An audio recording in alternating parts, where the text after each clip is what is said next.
भगवान शिव जी शांति ना दाता है।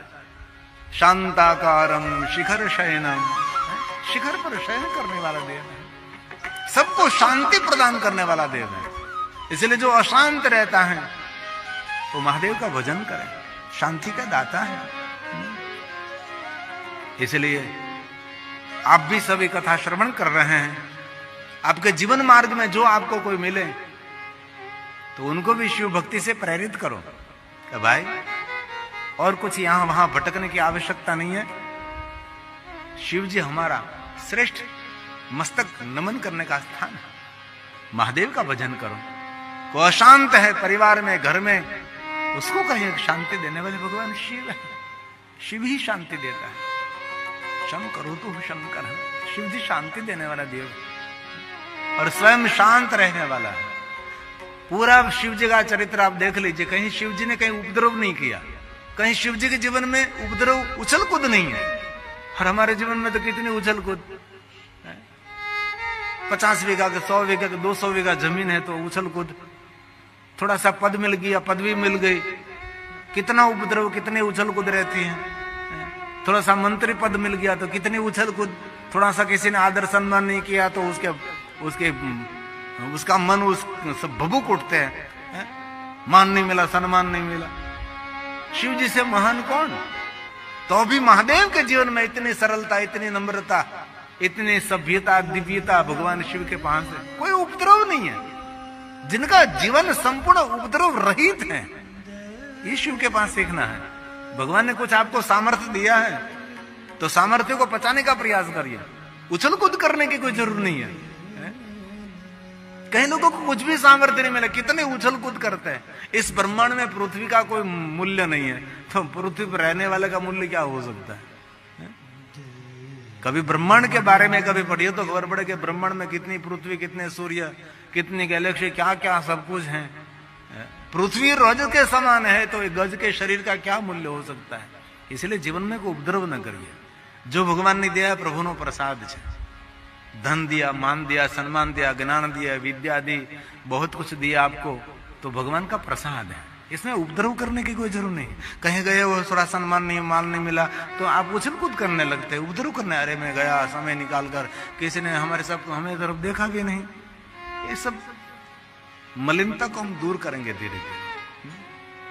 इसलिए शांत रहने वाला, शांताकारम, शांताकारम शिखर शयनम, शांत रहने वाला, शिखर पर शयन करने वाला। इसलिए ऐसा नहीं समझना चाहिए कि शिखर पर मतलब पहाड़ पर सोया रहता है, ऐसे नहीं, ऐसा कोई अर्थ नहीं उनका। भगवान शिव जी कोई भी दृष्टि से देखो, शिव जी शिखरस्थ है। तप मार्ग में देखो तभी शिव जी शिखरस्थ है। वैराग्य में देखो तो शिव जी शिखरस्थ, એટલે उससे ऊपर कोई जा ही नहीं सकता। उदारता में देखो शिखरस्थ, वैरागी, त्यागी, तपस्वी, ज्ञान, विद्या, उदारता, शिखरस्थ। और संसार में भी शिखरस्थ। शिव जैसा संसार किसी का नहीं है, जिनका पूरा परिवार पूज्य है, किसी का भी बहिष्कार नहीं, सबका स्वीकार है। देखो तो सही, महादेव का चरित्र देखो, सभी बातों में शिखरस्थ है और उससे ऊपर कोई जा ही नहीं सकता। जो शिव जी का संसार है, शिव जी का जो परिवार है, ऐसा परिवार कोई देवता का आपको देखने को नहीं मिलेगा। कहीं न कहीं कुछ न कुछ तो है। और हमारे सबके परिवार में कोई न कोई परिवार में थे एक स्क्रू तो ढीला मिलेगा ही आपको, एक स्क्रू ढीलो है आपको। सबके जीवन में ऐसा है, लेकिन शिव जी ऐसा एक चरित्र है कि जिनके जीवन में संपूर्ण पूर्णता है। कोई भी दृष्टि से महादेव को देखो तो शिखरस्थ है। शिव जैसा दाता कौन हो सकता है? क्या क्या नहीं दिया, हमें क्या प्रमाण दिए, बस गए त्रिलोक प्रभु तेरे दान से। ये भगवान शिव का चरित्र है, शिखरस्थ है। कहीं लोग ऐसा मानते हैं कि तो शिखर पर शयन लसूता रहे છે। जरूर विष्णु भगवान માટે કહી શકાય, શાંતાકારમ ભુજગશયનમ પદ્મનાભમ સુરેશમ, એ કહી શકીએ આપણે। જે સાગર અંદર શયન કરી રહ્યા છે, સર્પની શૈયા, पद्मनाभ जिनकी नाभि में से कमल प्रकट हुआ है, ये विष्णु भगवान के लिए कह सकते हैं। लेकिन शिव एक ऐसे देवता है, सभी दृष्टि में शिव शिखरस्थ है, इसलिए शांताकारम। साथ में गाइए, साथ में बोलिए, शांताकारं शिखर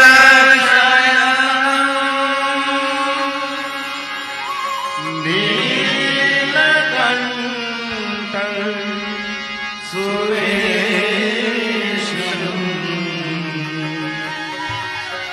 विश्वाधारं विकलन बोलो जो कौन उभे स्फटिकसदृशं गौरवं शुभांगं गौरी कान्तं त्रिनयनं योगिदिव्यं गम्यं। ये भगवान शिव है, शांत रहने वाला देव, जो स्वयंभू, जो विभू है, प्रभु है, जगत के सर्जन करता है।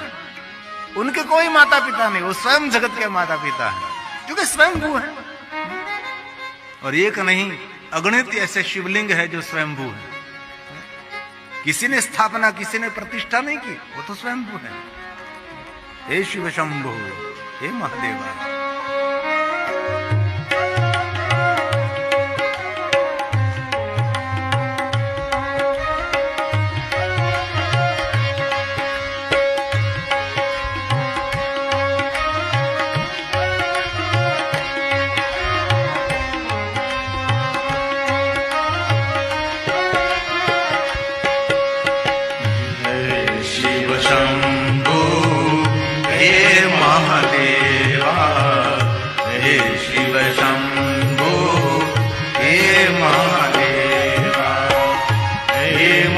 देवा करे सब सेवा, हे महादेवा करे सब सेवा, हे शिव शंभो हे महादेवा, हे शिव शंभो हे महादेवा।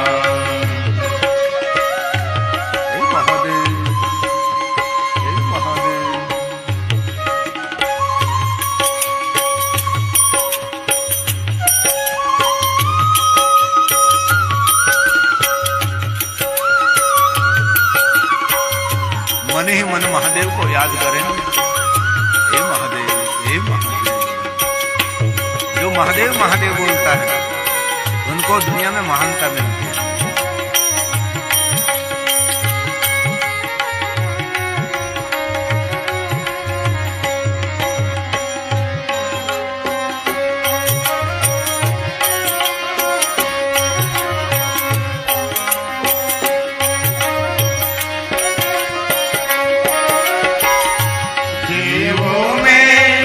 महादेव कृपाला, देवों में महादेव कृपाला, दया करे शिव दीन दयाला, दया करे शिव दीन दयाला, हे शिव शंभो हे महादेवा, हे शिव शंभो हे महादेवा, हे महादेवा करे सब सेवा, हे महादेवा करे सब सेवा, हे शिव शंभो हे महादेवा, हे शिव शंभो हे महादेवा।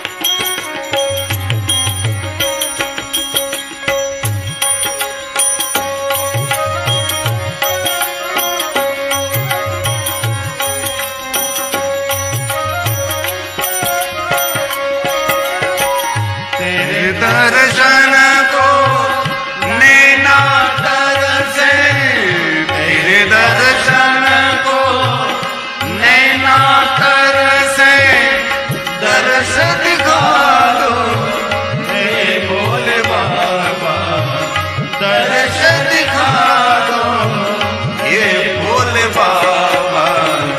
हे शिव शंभो हे महादेवा, हे शिव शंभो हे महादेवा, हे महादेवा करे सब सेवा, हे महादेवा करे सब सेवा। हे शिव शंभो हे महादेवा, हे शिव शंभो हे महादेवा।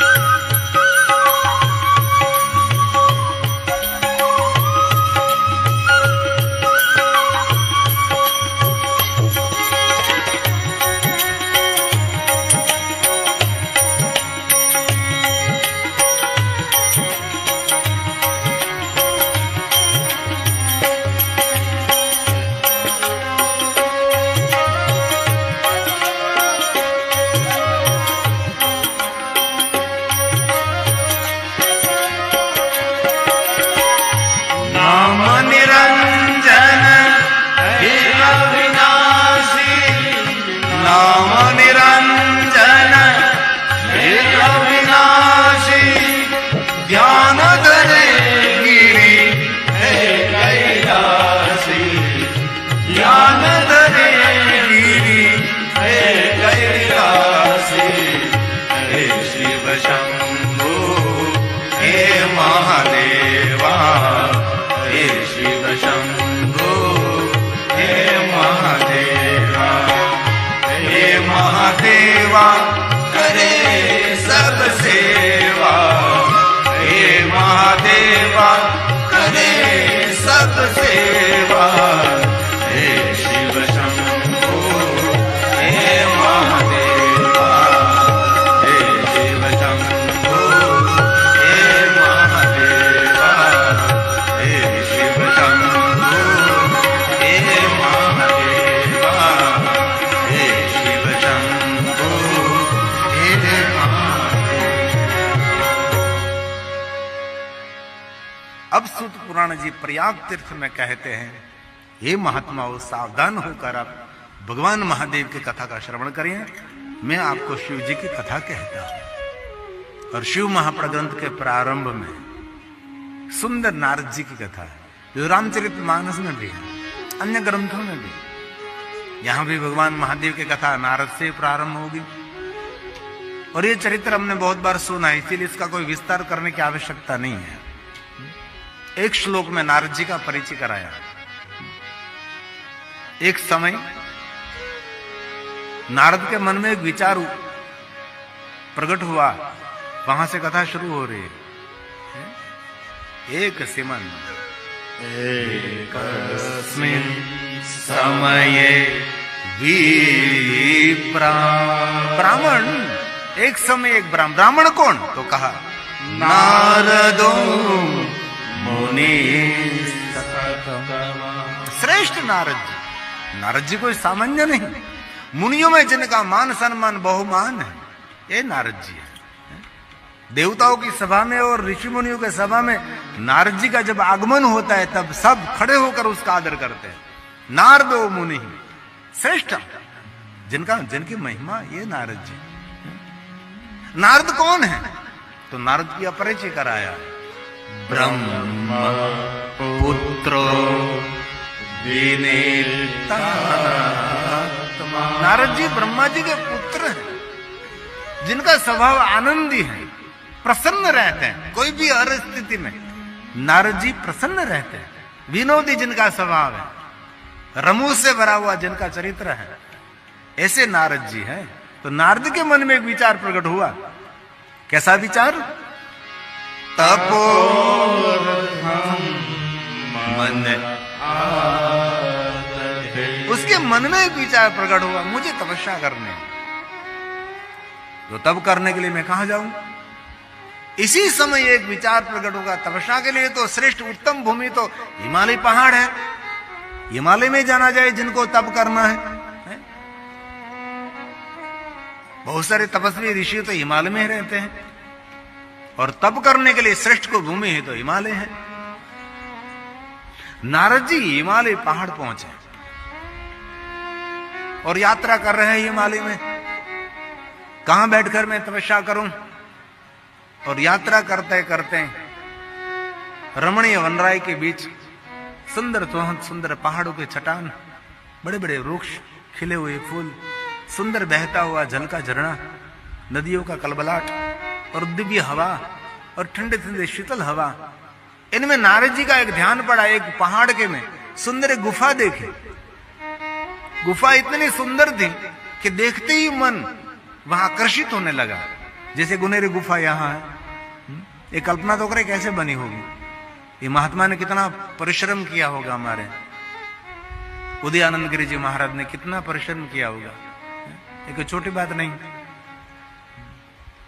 आप लोगों ने बहुत उनकी सेवा भी की होगी ना, आपने उसका ध्यान भी रखा होगा, समय समय पर आपने उसको धन संपत्ति सब कुछ भोजन आदि किया होगा ना, ये तो मुझे पता है कैसे किया होगा। ये तो धरती को छोड़कर चले जाता है ना, तब उसका मान सम्मान हम करते हैं, जीवित कोई नहीं।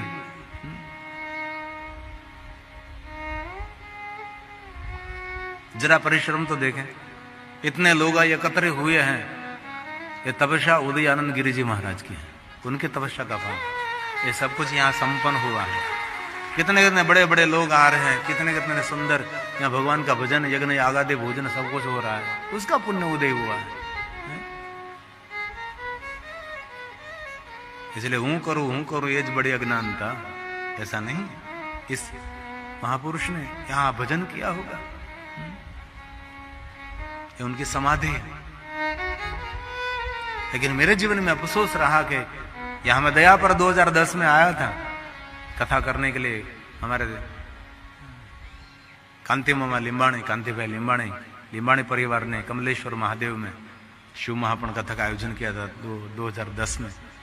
लेकिन किसी ने मुझे बताया नहीं कि यहां कुछ ऐसा हो रहा है। बहुत सारी बात हमारे तक नहीं पहुंचती, अफसोस रह गया। उनको जीवित ये महादेव की कथा करने की इच्छा थी, एक बार मुझे शिव महापुराण कथा का आयोजन करना है, लेकिन मेरे तक संदेश नहीं पहुंचा। और मेरे सुरेश गिरी जी कह रहे थे कि पुरेश्वर महादेव में जब कथा थी तब भी वहां पधारे थे, लेकिन परिचय नहीं हुआ होगा। तब जो उसने मेरे सामने कहा होता कि यहाँ कभी मुझे इच्छा है, तो कुछ न कुछ संपन्न तो हो जाता है। ये कितनी सुंदर ऊर्जा से भरी हुई गुफा है, कितना परिश्रम किया होगा। हमने तो कुछ भी नहीं किया, आपने तो आपके लिए रहने के लिए घर बनाया, जैसे हरब बनाते हैं, जैसे पक्षी घोंसला बनाते हैं, वहां कोई नहीं आता। और इस महापुरुष ने गुफा बनाई, सारी दुनिया यहां पहुंच रही है। आपके बंगले में कौन आएगा? भूत। आप नहीं रहते, उसको भूत बंगला कहा जाता है। ऐसे बहुत सारे बंगले हमने देखे जो भूत बंगला है। और एक गांव में तुम कथा गाने के लिए गए थे तो हमारा निवास स्थान भूत बंगले में था, और कोई मिलने के लिए वहां नहीं आते थे। तो मैंने पूछा चौथे दिन कि यहाँ क्यों कोई मिलने के लिए यहाँ सब बाहर खड़े रहते हैं? तो कि आपको जो निवास स्थान दिया ना वो भूत बंगला है, वहां कोई पैर भी नहीं रखता। પછી મને વિચાર આવ્યો, તો આપણને આ લોકો ભૂતથી પણ ભયાનક સમજતા હશે ને, તો જ આપણને ઉતારો આપે ને, આવું બને। અને અમારો ઉતારો બે જગ્યાએ, કાં પડતર મકાન હોય, પડતર હોય, એમ કોઈ રહેતું ન હોય ને, એવું બધું નળ ના હાલે, પાણી આવે તો જાય ને, જાય તો આવે નહીં। અને કાં નવું મકાન હોય એટલે એમાં કાંઈ હરખું બધી વ્યવસ્થા હોય નહીં।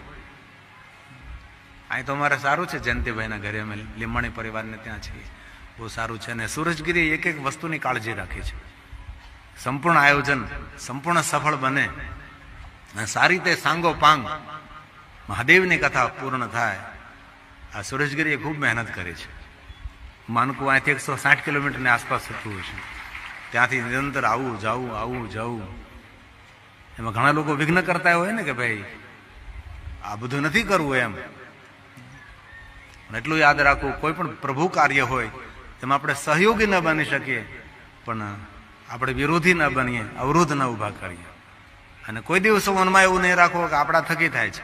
આ જે કાંઈ થઈ રહ્યું છે એ મહાપુરુષોની કૃપાથી અને ભગવાન મહાદેવની ઈચ્છાથી આ બધા કાર્યો સંપન્ન થાય છે. અને ભગવાન એમના કાર્ય બનાવવા માટે આપણે નિમિત્ત બનાવે એ આપણું સૌભાગ્ય છે. અમારે ઘણા વક્તાઓ કે નિમિત્ત માત્ર અજમાન, कथा के निमित्त मात्र जजमान और कर तो हर तो ईश्वर है. तो नारद जी ने हिमालय पहाड़ में गुफा देखी. एक श्लोक में गुफा का वर्णन है. जो नारद जी ने देख लिया का स्थान ये बराबर है. ये शब्द चित्र है जो व्यास भगवान की सुंदर रचना है. हिमशैल गुहा, हिमशैल गुहा काची परम शोभा, सुंदर शोभा युक्त गुफा, दिव्यता से भरी हुई है. और विशेषता ये गुफा की है, गुफा के सामने सुंदर माता भागीरथी बह रही है. यात समीपे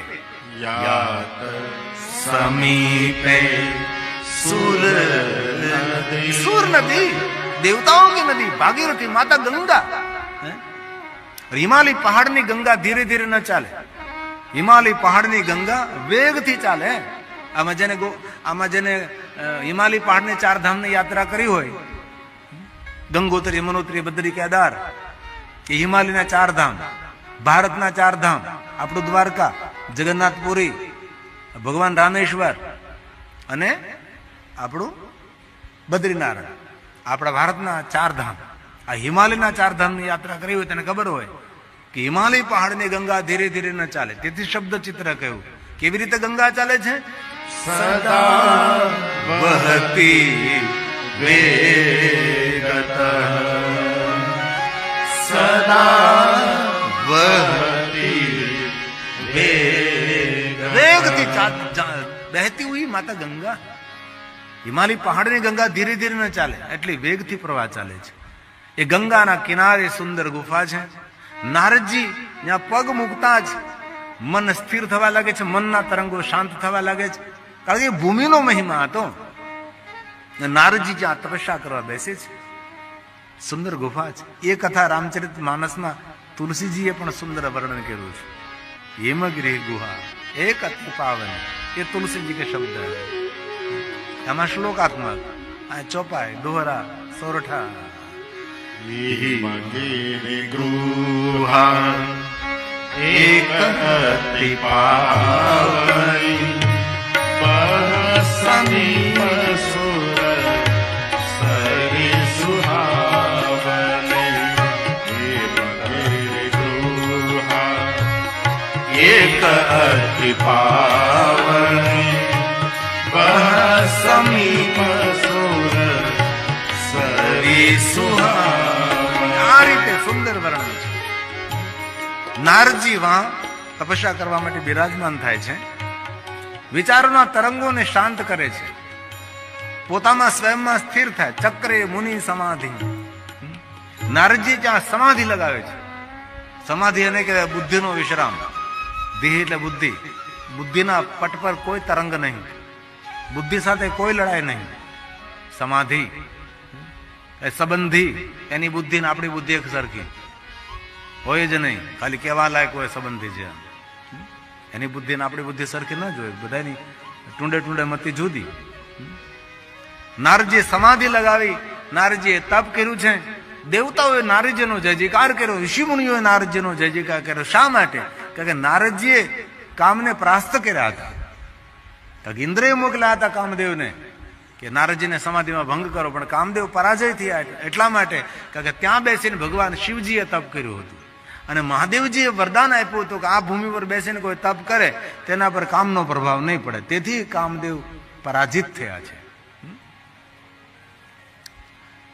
તેથી નારદજીનો મહિમા વધી ગયો છે. ચારો દિશાઓમાં ચારો તરફ નારદજીનો જય જયકાર થઈ રહ્યો છે. નારદજી સમાધિમાંથી જાગે છે, સમાધિમાંથી ઉઠે છે, સૌ જયજયકાર કરે છે, ચારો તરફથી સૌ પ્રશંસા કરે છે. નારદજીના હૃદયમાં પહેલું અહંકારનું બીજ અંકુરિત થાય છે. ધ્યાન દીजिए, और कुछ न दे सके तो ध्यान दीजिए.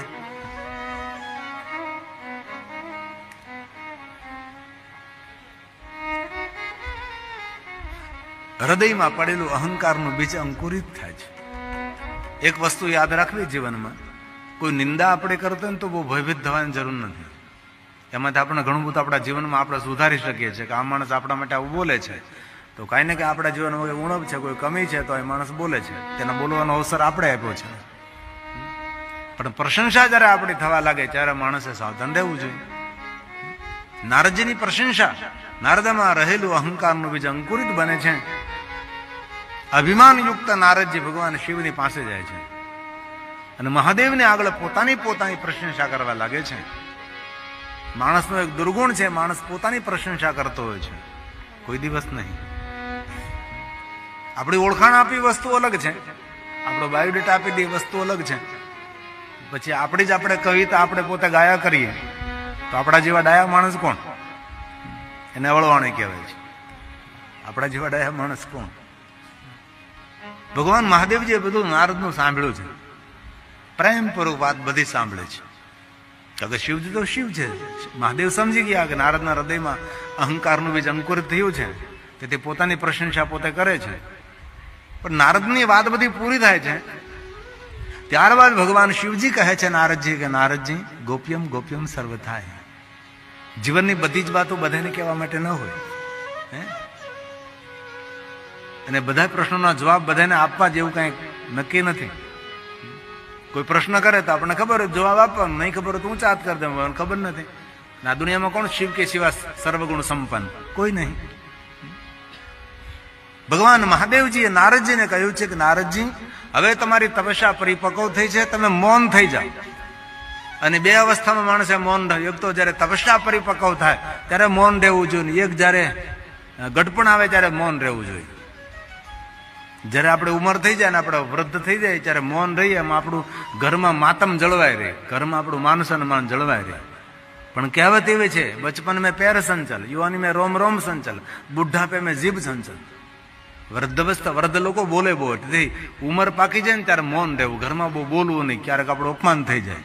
આપણું અપમાન આપણા હાથેથી આપણે કરાવતા હોઈએ છીએ. અને જેની તપસ્યા પરિપક્વ થઈ હોય તેને મૌન રહેવું. કારણ કે એકવાર તપ પરિપક્વ થયા પછી સૌ બોલે નિહાલ, જે બોલે એ થવા લાગે છે.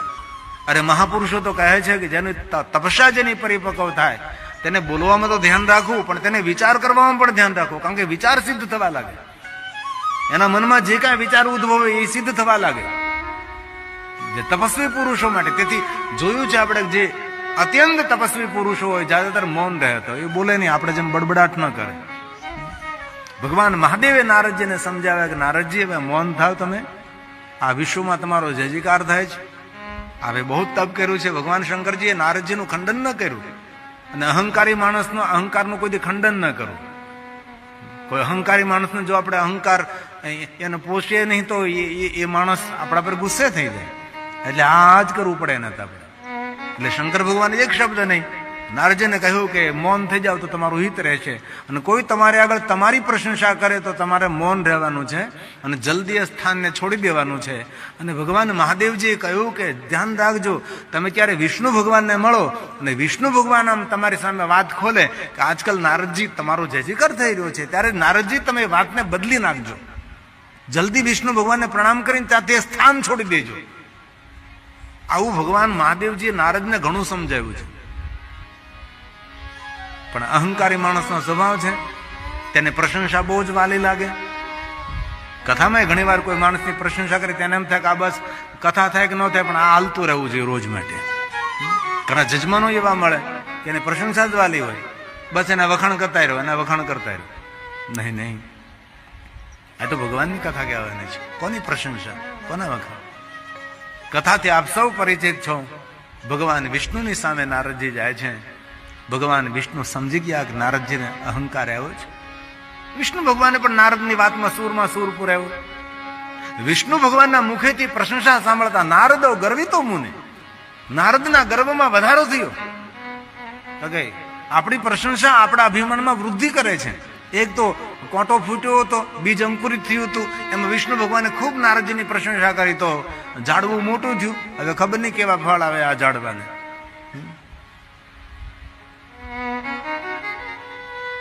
અને પોતાની પ્રશંસા સાંભળતા અને ખૂબ પ્રસન્ન થતા નારદજી જાય છે. અને આપણે કથાથી પરિચિત કે માય નિર્મિત નગર શિલનિધિ રાજા રાજ કરતા હતા.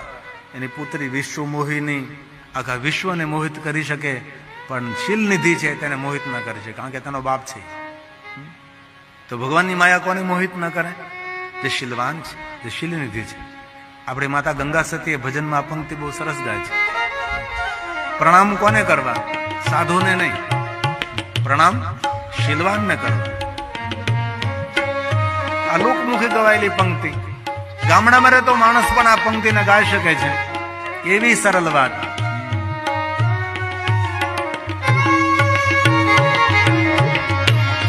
શીલવંત સાધુને વારે વારે નમયે પાંડા. એક વાર નહીં, વારે વારે વારે વારે વારે વારે. એક વાર પ્રણામ કરી લીધા નહીં, નિરંતર તેની વંદના કરી. લેકિન શીલવાન સાધુ હોવો જોઈએ.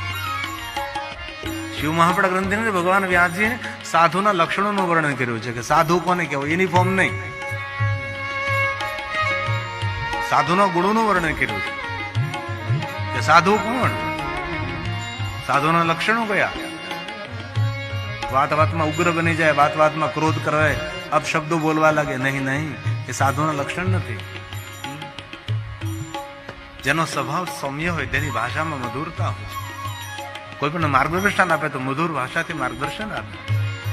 વિદ્વાન હોય, જ્ઞાની હોય, ભગવાનનો ભક્ત હોય, સમર્પિત હોય, તેની ભાષામાં કટુતા ન હોય. સાધુ કોને કેવો? જે ભગવાનની સાધનામાં રત રહે છે ને સાવધાની પૂર્વક પોતાના જીવનનો નિર્વાહ કરે છે. આવા સાધુઓના લક્ષણ છે. તેથી માં ગંગા સતી કહે છે, કોને પગે લાગવું? શીલવંત સાધુને વારે વારે નમયે પાંડા. બદલે નહીં પાટલી બદલું ન હોય. શીલવંત સાધુને વારે વારે નમયે પાંડા. બદલે નહીં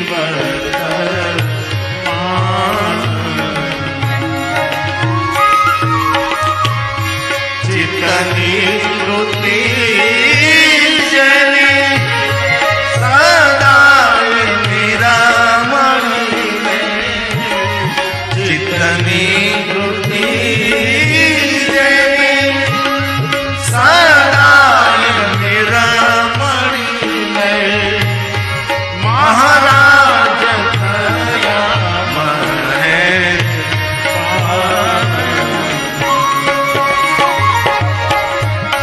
શીલવંત સાધુને વારે વારે નમયે પાંડા. બદલે નહીં બદલે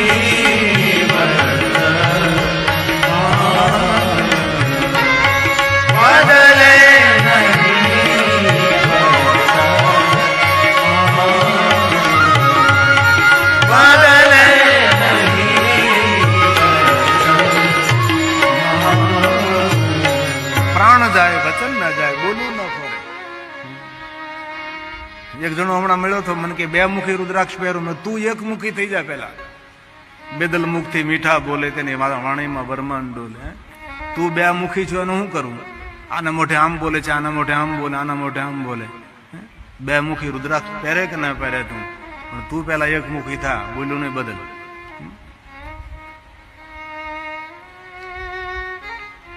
નારદજી માયા નિર્મિત નગરમાં જાય છે. વિશ્વ મોહિની સાથે પરણવાનો એક વિચાર પ્રગટ થાય. એક દુર્ગુણે પ્રવેશ કર્યો એટલે તેના બધા કુટુંબો એક પછી ઘર કરે. જેમ કચ્છમાં સંખ્યા ઓછી હતી, હવે સંખ્યા વધી ગઈ, એક પછી એક. કોની સંખ્યા વધી તમે જાણો, રામ જાણે. કારણ કે બધા આવે ને ભાઈ, એક આવે એટલે બીજો ને ત્રીજો. અને આપણું આ ગામ તો બોર્ડર ઉપરનું ગામ એટલે કેટલું સરળ પડે આ તો આવવાનું. તેથી ભેગા રહેજો, સાવધાન રહેજો.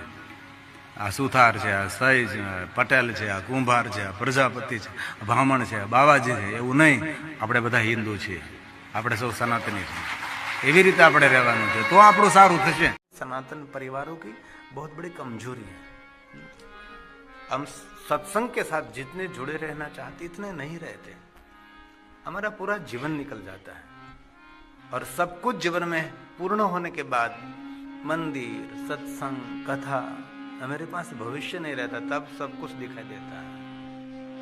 इसलिए धन्य वो है कि जो छोटी उम्र में धर्मशास्त्र का अध्ययन करते हैं, सत्संग करते हैं, श्रेष्ठ बातों का संग्रह करते हैं, जीवन में अनुसरण करते हैं, अनुकरण करते हैं, वो जीवन में बहुत श्रेष्ठ बन सकते हैं.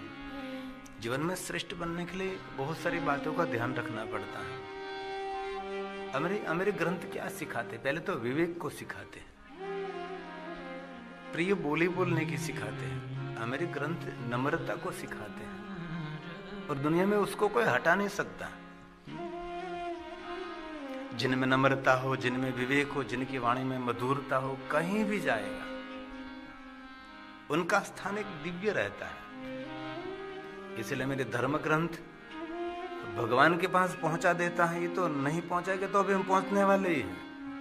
लेकिन धर्म ग्रंथों में से बहुत कुछ सीखने को मिलता है. जिनके जीवन में विवेक को जिन्होंने प्रधानता मानी. आजकल मनुष्य क्यों डिस्टर्ब है? क्योंकि उसके पास खाने का विवेक नहीं, पीने का विवेक नहीं, वाणी का विवेक नहीं, विचारों का विवेक नहीं, व्यवहार का विवेक नहीं. इसलिए सभी स्थानों पर वो पीछे जा रहा है. इसलिए मेरे शास्त्र विवेक को प्रधानता देते हैं. हमारे धर्म ग्रंथ प्रिय वाणी बोलने के लिए प्रेरित करते हैं.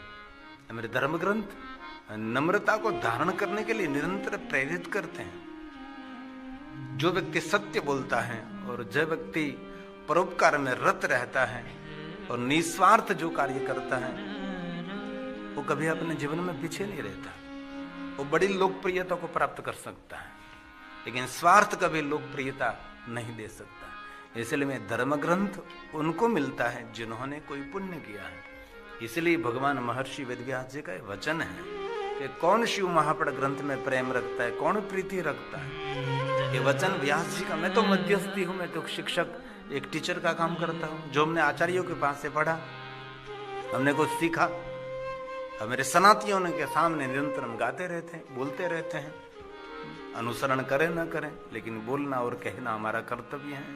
इसलिए भगवान ने कहा है जन्मांतरे भवेत् पुण्यम् मह्यद्यस्य सुधीमतः. सुधीमतः, जो बुद्धिमान मनुष्य हैं, जिन्होंने बहुत जन्मों तक पुण्य किया है. भवेत् पुण्यम, बुद्धिमान नहीं, विशेष करके जो बुद्धिमान है उनको इस ग्रंथ में प्रीति. और इस पवित्र श्रावण मास में और कुछ भी नहीं न हो सके तो कम से कम शिव महापड़ ग्रंथ का पाठ करना. क्योंकि ये मास का नाम है श्रवण. श्रावण मतलब श्रवण करना, सुनने की महिमा इस महीने में. इसलिए ज्यादातर इस महीने में भक्त सत्संग करते थे, भजन करते हैं.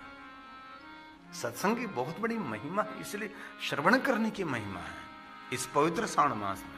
श्रवण नक्षत्र युक्त पूर्णिमा के कारण उसको हम श्रावण कहते हैं.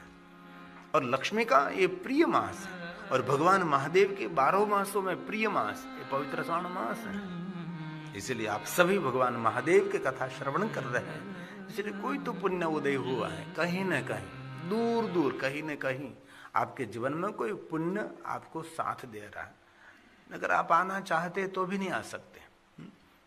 इसलिए भगवान ने कहा है जन्मांतरे भवेत् पुण्यम् मह्यद्यस्य सुधीमतः तस्य प्रीतिर्भवेत् तत्र महाभाग्यवतो मुने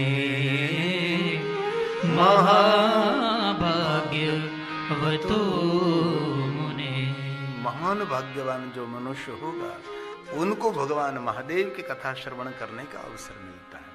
इसलिए पवित्र श्रावण मास में आपसे और कुछ भी न हो सके तो कथा का श्रवण करें।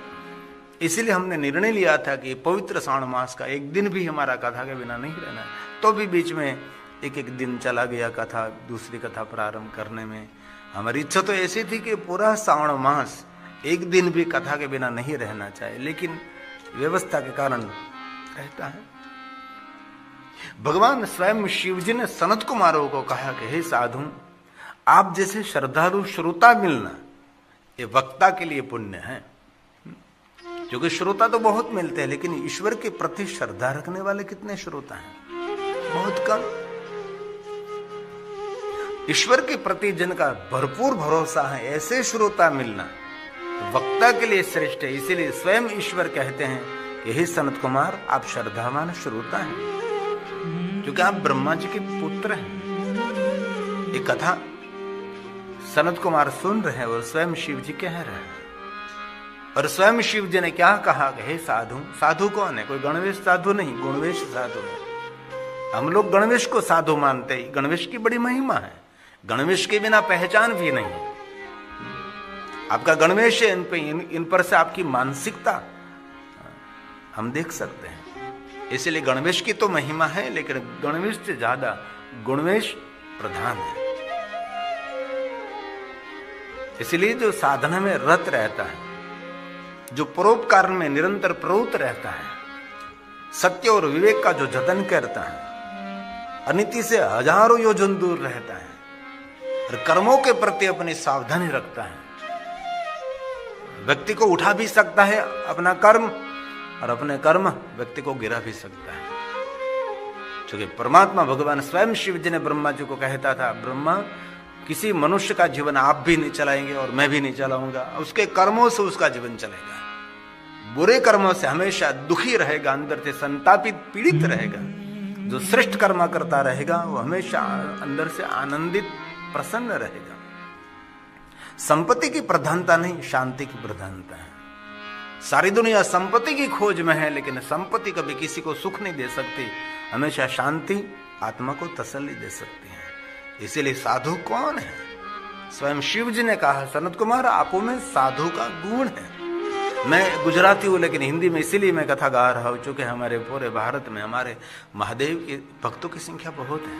और गिरी बाबू ऑफिशियल यूट्यूब चैनल में कथा सीधा प्रसारण भी है, और हमारी गुजरात की सदविद्या चैनल में भी कथा प्रसारित है। इसलिए गुजराती भी कथा श्रवण कर रहे हैं, और बहुत सारे जिनकी भाषा गुजराती नहीं है वो नियमित भगवान महादेव की कथा का श्रवण करते। इसलिए मैं ज्यादातर कथा हिंदी में कहने का प्रयास करता हूँ, मेरे देश की राष्ट्रभाषा है। इसलिए स्वयं भगवान शिव ने कहा, साधु साधु महाभाग विनीतो असि विरंचिज। विरंचिज उसका पुत्र है। विरंची का नाम है ब्रह्मा। ब्रह्मा मतलब विरंची, उसके पुत्र है आप। श्रोता गुणयुतो यस्मात् श्रद्धालुर्भक्ति भूषितः। श्रद्धालुर्भक्ति भूषितः। ऐसे श्रोता मिलना मुश्किल है। श्रद्धालु भी हैं, भगवान के भक्त भी हैं, और भक्ति से विभूषित हैं। ऐसे श्रोता मिलना वक्ता के लिए बहुत कठिन है। और मैं निरंतर पूरी साल भगवान की कथा गाता हूं, और कहीं कहीं मैं जाता हूं तो इतने श्रोता श्रद्धालु मिलते हैं, उसकी श्रद्धा देखकर जो कथा मुझे कहने नहीं वही कथा कहने के लिए इच्छा हो जाती है। ऐसी गहन गहन बातें उसको कहने के एक मन करता है, जो कि कथा वक्ता पर आधारित नहीं, कथा श्रोता पर आधारित है। वक्ता तो सिर्फ बोलता है, लेकिन श्रोताओं की प्रेरणा बोलती है, उसके अंदर का भाव बोलता है, तब वक्ता के मुख में से कथा प्रकट होती है। इसलिए श्रोताओं की मानसिकता जितनी प्रबल और दृढ़ है, तो वक्ता इतना खिल सकता है। इसलिए कथा कोई सामान्य नहीं है, कथा परमात्मा का आराधन है, कथा परमात्मा की पूजा है, कथा एक श्रेष्ठ तप भी है, कथा भगवान की वांगमय पूजा है। लेकिन हमारी सनातनी परंपरा में कथा के प्रति, सत्संग के प्रति, धर्म ग्रंथों के प्रति रुचि नहीं है, इसीलिए समाज का पतन हो रहा है। जहां भगवान की कथा रहती है स्थान का भी बल बढ़ता है। जिन स्थान पर जो कथा गाई जाती ये भूमि में कुछ अद्भुत ऊर्जा प्रकट होती है। और भगवान व्यास जी ने तो वहां तक कहा कि जिस भूमि पर भगवान महादेव की कथा गाई जी, ये भूमि पर 1001 अश्वमेघ सहस्त्र यज्ञ करे, 1000 अश्वमेघ यज्ञ करो, जो फल एकत्र ऊर्जा एकत्र हो, ऐसी ऊर्जा वहां एकत्र हो जाती है। इस कमरे का कोई वातावरण, ये हॉल का कोई वातावरण में ऊर्जा प्रकट हो सकती है। इसलिए कथा कोई सामान्य वस्तु नहीं, लेकिन हमारी सनातनी परंपरा में बहुत सारी मानसिकता इतनी प्रबल और मजबूत नहीं है।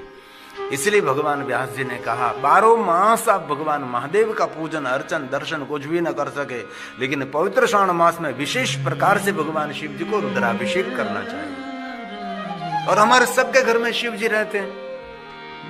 कोई घर होगा जो भाग्यवान, जिनके घर में शिव नहीं है उसको भाग्यवान ही कहते हैं ना। जिनके घर में भगवान शिव जी की उपासना नहीं है वो भाग्यवान होगा। लेकिन हमारे सबके घर में छोटा सा लेकिन भगवान महादेव का लिंग स्वरूप तो है ही।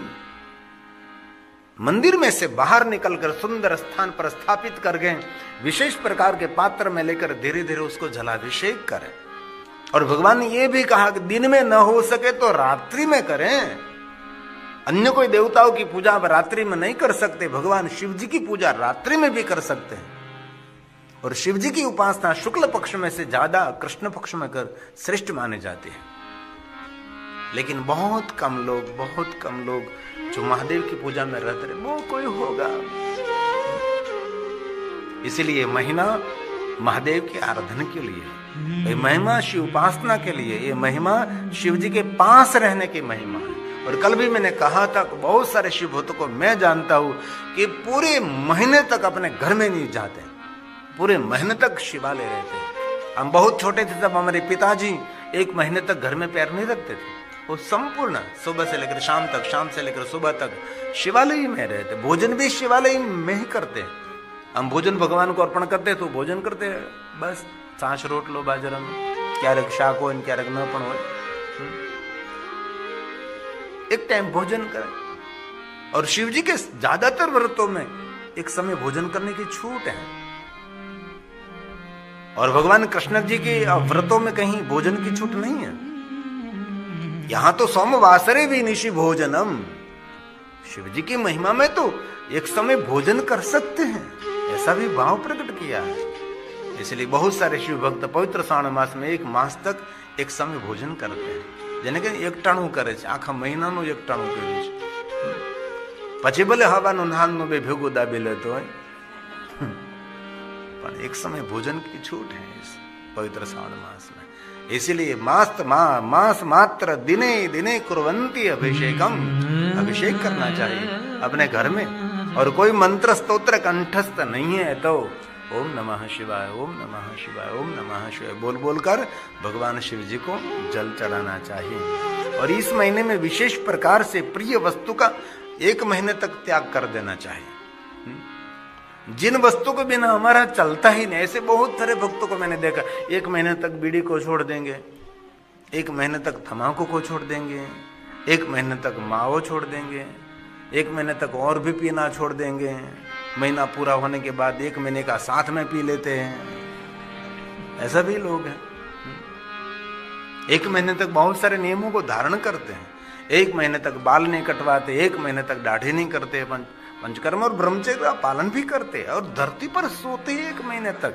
ऐसा बहुत सारी बात है शिव महापुराण ग्रंथ में कई, और बहुत सारे शिव भक्त करते भी हैं।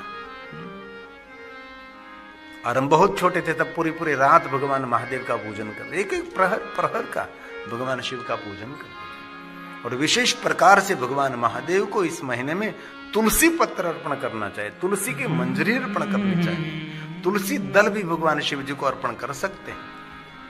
बहुत लोग कहते हैं भगवान महादेव को बिल्वपत्र अर्पण करो, तुलसी पत्र नहीं। अरे भगवान शिव जी के पास कोई बिल्वपत्र और तुलसी पत्र का भेद नहीं। अरे आम्रपत्र, अरे आसोपालव के पत्र, अरे जहरीले पत्र, अरे आंकड़े का पत्र, पत्र मतलब पान। ऐसा नहीं कहा बिल्व पत्र, सभी पत्र भगवान शिव जी को अर्पण कर सकते हैं। अरे वट के पत्र से, पीपल के पत्र से, आम्र के पत्र से, धतूर के पत्र से, आंकड़े के पत्रों से भगवान शिव जी का सुंदर श्रृंगार करते हैं शिव भक्त। ये महादेव की एक श्रेष्ठ महिमा, अलग अलग अलग श्रृंगार रहता है। धन धान्य से भगवान शिव जी का श्रृंगार रहता है। और इस महीने में विशेष प्रकार से बिल्वपत्र महादेव को अर्पण करें, क्योंकि लक्ष्मी जी ने इस महीने में भगवान शिव का आराधन किया था और महादेव स्वयं उसको मिले थे इस महीने में। और लक्ष्मी के तेज के द्वारा ये वृक्ष प्रकट हुआ था, जिनका सही नाम है श्री वृक्ष। और स्वयं भगवान शिव ने कहा कलयुग आने पर उसको कहे कि बिल्व वृक्ष। लेकिन लक्ष्मी आपकी साधना, आपकी उपासना से वृक्ष प्रकट हुआ है, इसलिए वृक्ष के श्री वृक्ष हैं। इस वृक्ष की सेवा करेंगे, परिक्रमा करेंगे, प्रणाम करेंगे, स्पर्श करेंगे, दर्शन करेंगे, उसको संपत्ति की उपलब्धि होगी। ये बिल्व वृक्ष की महिमा है। कोई कहे बिल्व वृक्ष कैसे, तो कहे लक्ष्मी नस्तन उत्पन्न से महादेव से प्रिय। जो बिल्वाष्टक में उसका उल्लेख किया गया है कि कैसे वृक्ष प्रकट हुआ। जैसे विष्णु भगवान ने एक नेत्र भगवान महादेव को अर्पण कर दिया, तब शिव मिले उनको। सहस्त्र कमल में हो रहे धारे की नहीं परीक्षा तब ही पुरारी, एक कमल प्रभु राखे जोई कमल नयन पूजन सहसोई, कठिन भक्ति देखी प्रभु शंकर भये प्रसन्न दी चितवर। क्या वर दिया? त्रणायाम रक्षा त्रिपुर हर जागृत जगदाम, हरिस्त्रि सहस्रम कमल बलि माधय पदयोर यदेर कोने तस्मिन। ऐसे ही लक्ष्मी ने भी शिव साधना की, तो क्या किया? बिल्वाष्टक। लक्ष्म्याः स्तन उत्पन्नं महादेवस्य च प्रियं, बिल्ववृक्षं त्ययच्छामि एकं बिल्वं शिवार्पणम्, एकं बिल्वं शिवार्पणम्। इसीलिए शिव महापुराण अंतर्गत भगवान शिव जी को बिल्वपत्र अर्पण करने की तो महिमा है। विशेष प्रकार से पवित्र श्रावण मास में बहुत सारे शिव भक्त 1,00,000 बिल्वपत्रों से महादेव की पूजा करते हैं। बहुत सारे शिव भक्तों को 1 करोड़ बिल्वपत्र महादेव को चढ़ाते हैं। एक महीने में 1 करोड़ बिल्वपत्र ऐसे शिव भक्त हैं। लेकिन बिल्वपत्र तोड़ने से पहले बिल्व की सेवा करनी पड़ती, बिल्व को लगाना पड़ता है। किसी ने लगाया, किसी ने पानी पिलाया और हम जाते तोड़ने लगते थे, हमारा अविवेक है। पूरी प्रक्रिया है। बिल्व वृक्ष के पास से पत्र लेने के लिए पहले क्या करना चाहिए? उसकी सेवा करनी चाहिए। लेकिन कभी बिल्व वृक्ष लगाया नहीं, कभी बिल्व वृक्ष को पानी नहीं पिलाया, कभी बिल्व वृक्ष की सेवा नहीं की, और हम दौड़ दौड़ कर भाग कर जाते हैं और बिल्व पत्र तोड़ने लगते हैं। ये हमारी प्रक्रिया नहीं है। अरे एक पुष्प छोड़ के पास से एक फूल लेने से पहले आज्ञा लेनी पड़ती है, तब एक फूल तोड़ सकते हैं। ऐसी पूरी प्रक्रिया है। ऐसे धड़ धड़ धड़ धड़ तोड़ लेते नहीं, पहले उसकी क्षमा याचना करनी पड़ती है। इसीलिए बिल्वपत्रों से विशेष प्रकार से महादेव का पूजन करें। संतति, संपत्ति, विद्या सब कुछ भगवान महादेव उसको देते हैं। और विशेष प्रकार से पवित्र श्रावण मास में ब्राह्मणों को भोजन करना चाहिए। इस महीने में साधुओं को भोजन करना चाहिए। इस महीने में शिवरतम भोज्यस्तु, जो महादेव का भक्त है उसको भोजन करना चाहिए। इस महीने में बटुक भोजन, बालिका भोजन की महिमा है। इसलिए बहुत सारे शिव भक्तों को हमने देखा है, पूरे महीने तक बटुक भोजन, बालिका भोजन देता है, पूरे महीने तक ब्राह्मणों का भोजन देता है, पूरे महीने तक साधु ब्राह्मणों का भोजन देता है। हमारे गुरुदेव महामंडलेश्वर गजराज स्वरूपानंद सरस्वती, कल भी मैंने कहा था कि 1 महीने तक निरंतर एक ज्योतिर्लिंग में रहते हो और एक ज्योतिर्लिंग में सबको भोजन कराते रहते हैं। कोई भेदभाव, कोई ऊंच, कोई नीच, कोई ज्ञाति जाति कुछ भी नहीं पूछते, और एकदम पक्का गरम गरम ताजा भोजन सुबह से लेकर शाम तक बहुत बड़ी संख्या में गुरुदेव बैठे रहते हैं। उसके सभी अनुयायी ये भोजन भंडार की व्यवस्था करते हैं।